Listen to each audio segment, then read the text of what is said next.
Do you ever have these times in your life where you feel like you're spiraling a little out of control? You just feel like you can't get a grip on things like physically, mentally, socially, professionally? Because I'm coming out of one of these periods now, and I realize there's a couple of steps that I do whenever I feel this way that I want to share with you. I think it's going to be super helpful, so you're definitely going to want to stick around. My name's Annette. I am 63 years old. Welcome to my channel where I talk about all things midlife. But let's talk about those times in our lives where we feel a little bit spirally or that you're in a little bit of a slug. That's where I just came out of. But I realized that there are things that I do that work every single time. And I think it's going to be super helpful for you if you're in that period now. Just know that you will always get to the other side and it's going to be good. So let me talk a little bit about there's 5 things that I do. Number 1, I give myself grace. What I never, ever do is talk down to myself. I never tell myself, look, you're not going to get out of this, you're lazy, you're stupid, whatever the self-talk is that we do. I try not to fall down that spiral because it's not going to help you when you're already feeling out of control. So I say, okay, it's going to take a little time, but you will find your way out. So I start with that. I start giving myself a little bit of grace. The next thing that I do that is so, so important is I start working out again. Now, there's a reason that I focus on the body. First of all, it's tangible. Unlike saying, I'm going to think positive thoughts, that's not measurable to me. But the other thing is that, and I've taught this for years, the way that we feel about ourselves is the way we put ourselves out into the world. So you really have to start with feeling good about yourself. And that's why I always say, okay, I'm going to start like moving my body, getting back into shape, taking care of myself, so then I will feel better. And that's usually where I start. So what I do is I start very small steps. I don't know if you've ever heard of something called the Kaizen method. It's a very interesting method of take things so incredibly small. This is when you're looking to achieve a goal. Sometimes what happens is and I coach people for many years on weight loss and disordered eating.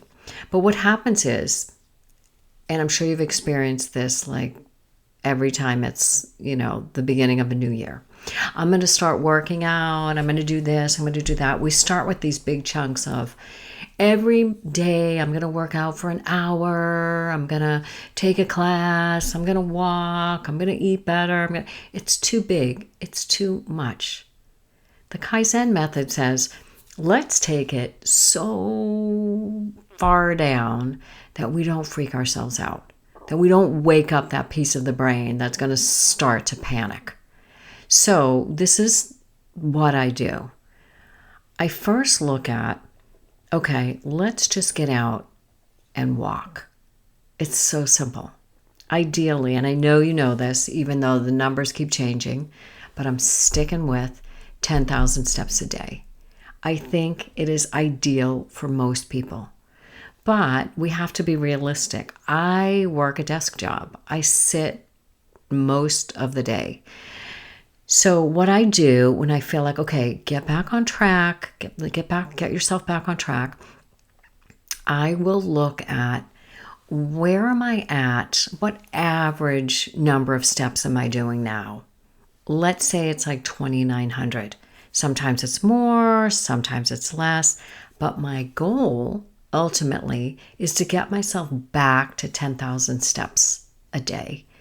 Because guess what? I used to do that. I used to do it easily. I can't imagine how I did that right now, but that's my goal. So I'm going to start at, let's say I'm at 2,900 steps.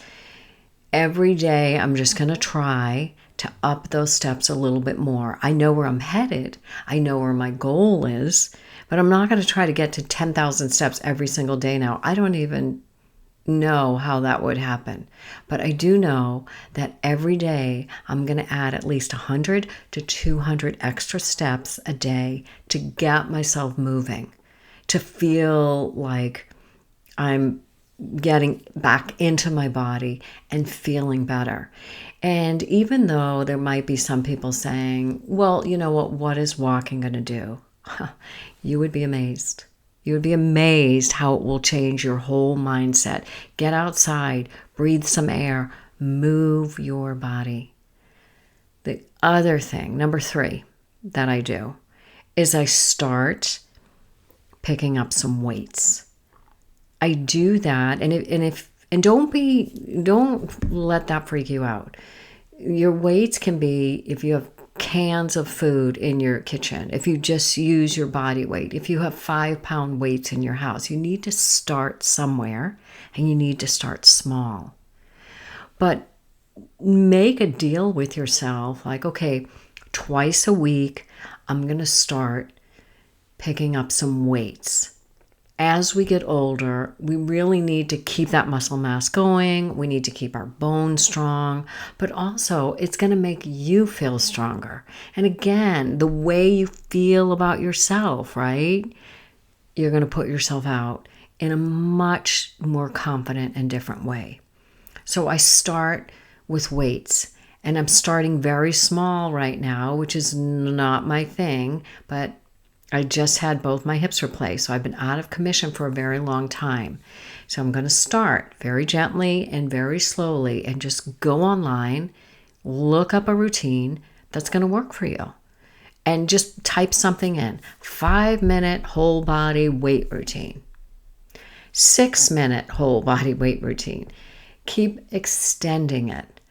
What I do, and this has worked for me, when I start going to the gym, which that's difficult to do. I'm sure most of you know. It's like you got to get dressed, you got to get out, you have to do it. I will say to myself, okay, go for 20 minutes, just 20 minutes. That's it. That's all you need to do.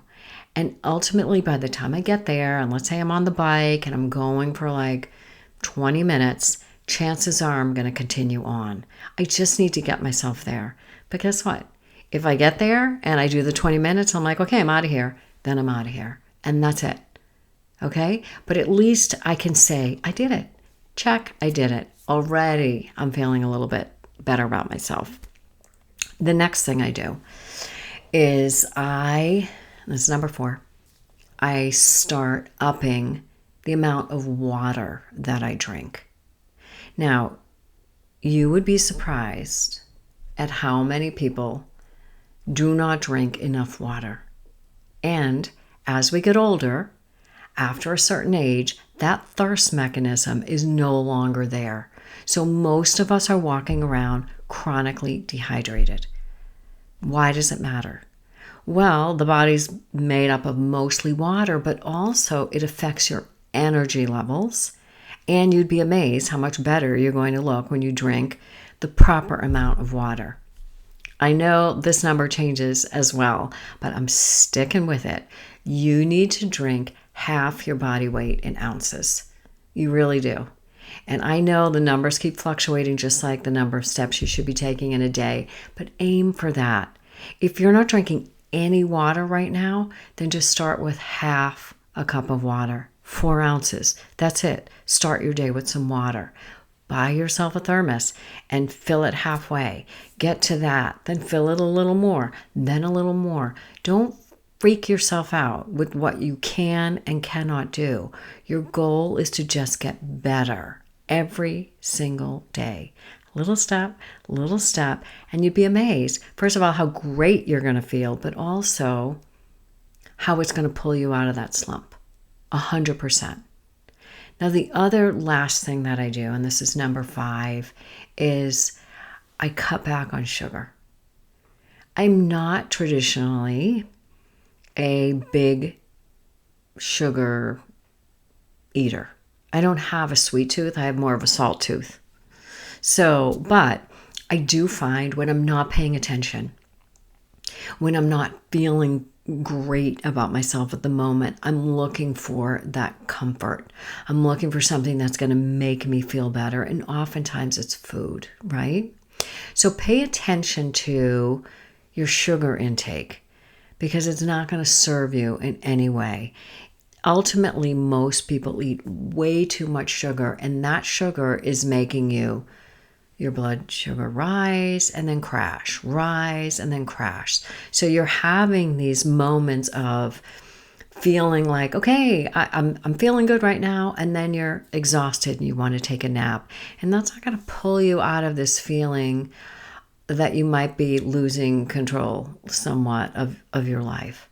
So we all kind of get in these ruts where, we just feel a little bit out of control. I notice it in myself when in my apartment, I'll notice there's a big stack of papers on my desk that I don't want to get to, or there's piles of clothes, or there's things all over my dining room table. And that's when I say to myself, you know what? You are spiraling. Figure out why, and then go back to the basics. And these are the 5 basics that I just shared with you that I go back to every single time. And when I stick to it and I trust the process, eventually everything falls back into place. I'm back in control of my own life. But I'm also feeling that much better about myself. So anyway, I hope that was super helpful for you. I know we all go through these times. If you're in it like right now, you can do it. You will grab control, follow the steps, give yourself grace, and know that I'm rooting for you. So thanks for joining. Hope to see you next week, and I hope you join me. Leave a comment below if there's any topics that you would love for me to talk about, or any comments on what I shared with you today. Thanks for joining. Bye-bye.